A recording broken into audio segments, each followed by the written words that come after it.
Hello, everybody, and welcome into Perspectives, the home edition. Kind of nice because it's warm in here, and I'm hoping the rest of you are warm too. I know our crew at RSU is a little chilly right now because control rooms tend to get you can get frostbite. Sometimes you got to keep the equipment, cool and all that. Our first guest today is Ron Wheeler, and Ron, we want to welcome you. Good to have you, my friend. Thank you very much. It's good to be here. Just for the folks who don't know, Ron, for 50 years,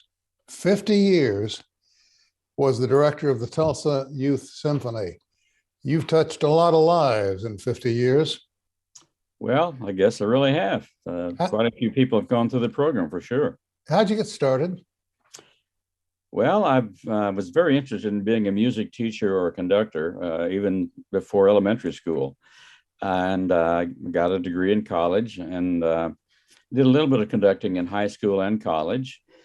And my violin teacher at the University of Tulsa became the conductor of the Tulsa Youth Symphony. And then after college, I went to the Army for a couple of years. I played in a band, fortunately. When I was about to get out of college, I had two job offers. One was for a band director job at a junior high school in St. Louis, and the other was to come back to Tulsa and to play in the Tulsa Philharmonic as I had done before as a violinist, and to be Bob's assistant conductor with the Tulsa Youth Symphony. So in November of 1970, I started doing that, and I was his assistant for 2 years. And when he became concertmaster of the Tulsa Philharmonic, I applied for and was selected as the conductor of the Tulsa Youth Symphony. Racked up quite a track record. As I understand it, they established an award in your honor and then gave you the first one. Yeah, that's very unique. The Tulsa Symphony Orchestra, which is our professional orchestra here, is an organization I've been a part of one way or another since I was in college, since a sophomore in college. And they decided that since I was retiring, that I should be honored. And as a part of the family, they chose to have an award every year for the music educator of the year. And they decided I would get the first one, and they put my name on it forever, so that for many, many years to come, long after I'm gone, about this time of year, every year, several hundred people will say, "Who was that guy?" And you can answer.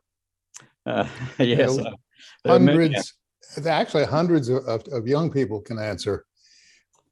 I would imagine they could. They probably, a lot of them have pretty interesting stories about the time in the orchestra. When you first started, did you have any idea you'd put in half a century? Not really. I enjoyed it very much, but I envisioned myself working either administratively or musically for a professional symphony orchestra. At one time, I had desires to move to the West Coast because I love the ocean and I hike a lot, so I wanted to be close to the mountains. However, the job over the years became, the Tulsa Youth Symphony job became so much, I really enjoyed it so much. It was so much fun. And because of a wonderful group of women, volunteer women, called the Junior Division of the Tulsa Philharmonic, the orchestra was really well funded, and I had a lot of support. So it got to the point where even though I had several other jobs, all of them part-time, musicians have to do that. I taught a bit at TU, I taught at ORU, I played in the Tulsa Orchestra, but the job with the Youth Symphony was my favorite. And because it was so much fun, I just didn't want to leave town. And so I just stuck with it. We grew over the years from one orchestra to three, and became more active in a lot of ways. And so it was kind of an evolutionary process. As the situation got better, I got more entrenched. And as I've told many people, I was having more fun than anyone. If you're not having fun at what you do, you need to get out. Exactly. Yeah. You have now, for the sake of folks who are watching and have a clear understanding here, there were three levels of musicians. You had the beginners. Yes. You had after that young musicians who kind of knew their way around, followed the score pretty well. And then you had the established, we'll call them pros for lack of anything else, who'd been with you quite a while. And as time passed, they would each group would move up, wouldn't they? Yeah, to some extent. That was the idea. We started out with a high school orchestra, and that was the only one we had for about 30 years. And the orchestra only went through high school. Once they graduated from high school, they left the Youth Symphony. Many of them went off to college out of town.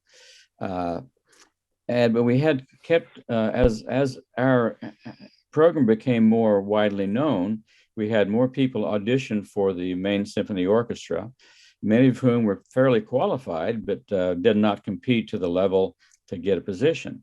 So then we established a second full orchestra of young people, I would say anywhere from grades 7 through 10 or 11, whereas the high school orchestra was usually grades 10 through 12, although we did not make a definite break because of grade. If a student who was only in the 7th grade was really, really good, they might win a position in the high school orchestra.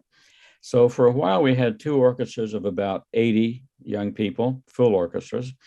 Then we decided to create another feeder at a lower level, and students who had been playing stringed instruments. Our 3rd orchestra is only a string orchestra.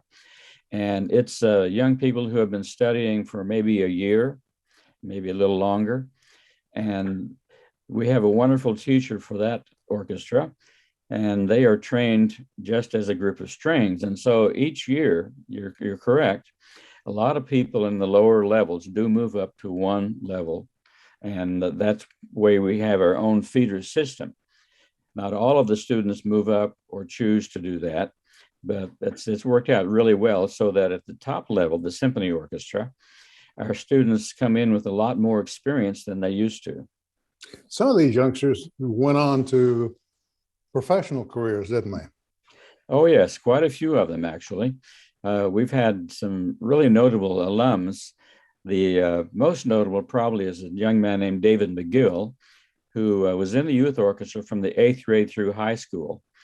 And in fact, there was an opening in the Tulsa Philharmonic Professional Orchestra when he was a senior for principal bassoon for 1 year. The person in that job was taking a sabbatical.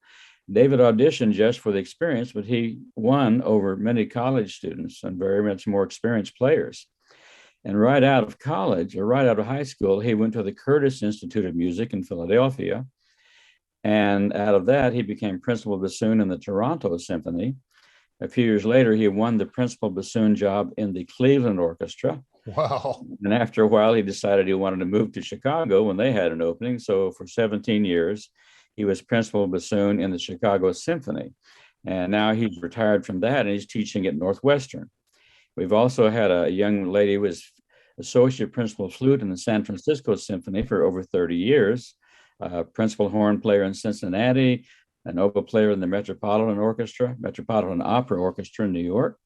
And there are many of them all over. But an awful lot of our students also went into the teaching profession. In fact, there are 7 area high schools that have Tulsa Youth Symphony alums involved in their string programs.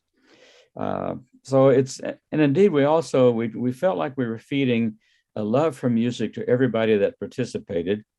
And many who went on to other careers have become patrons of the arts. They are in the audience and they do a lot to support the arts organizations all over. How important, let me hit you with this because I think it's important that we hear from you on this. How important is music in someone's life? Anybody? Well, I think it is really very important because it kind of opens the mind. It allows the imagination to work. It allows emotions to come forward one way or another. It takes a person outside of themselves for a bit. You can listen to music in the background while you're doing something else and provides a feeling of relaxation. You can concentrate on the music, whatever it is, whether it's the Beatles or anybody else, and it feeds the soul. I think it is critically important, and I think a civilized society has to have music in its as part of its organization.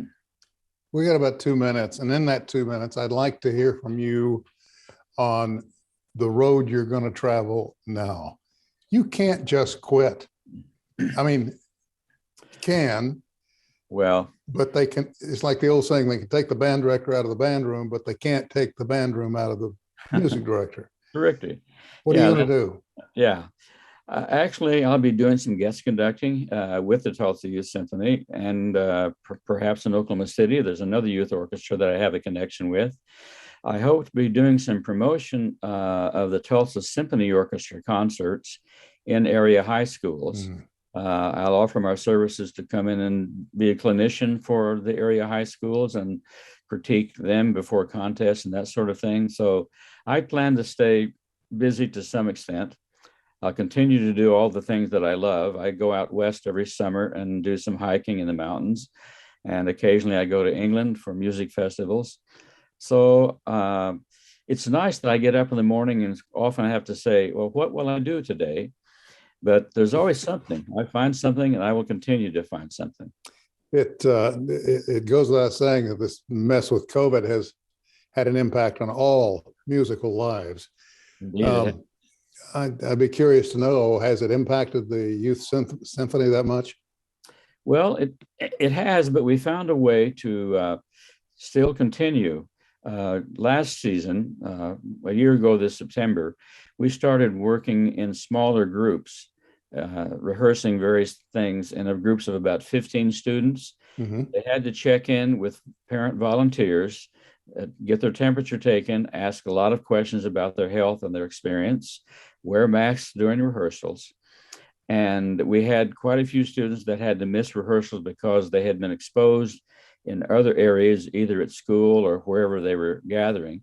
But we never had an incident where a student was exposed to COVID during a youth symphony rehearsal. We're very proud of that. We did that with we had about 200 students and we kept everything going. We were able to give 2 concerts last season. This season, they're in larger groups, but they're still masked up and they check in. That's a record to be proud of. Ron, we're out of time. Thank you for giving us some of yours. And thank you for the influence you've had on hundreds and hundreds of young people over the years, 50 of them, golden years, I might add. We appreciate you very much.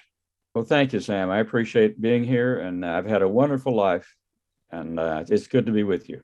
Keep giving it to us. Indeed. We're out of time for this segment, folks. Take a break. We'll be back with more right after this.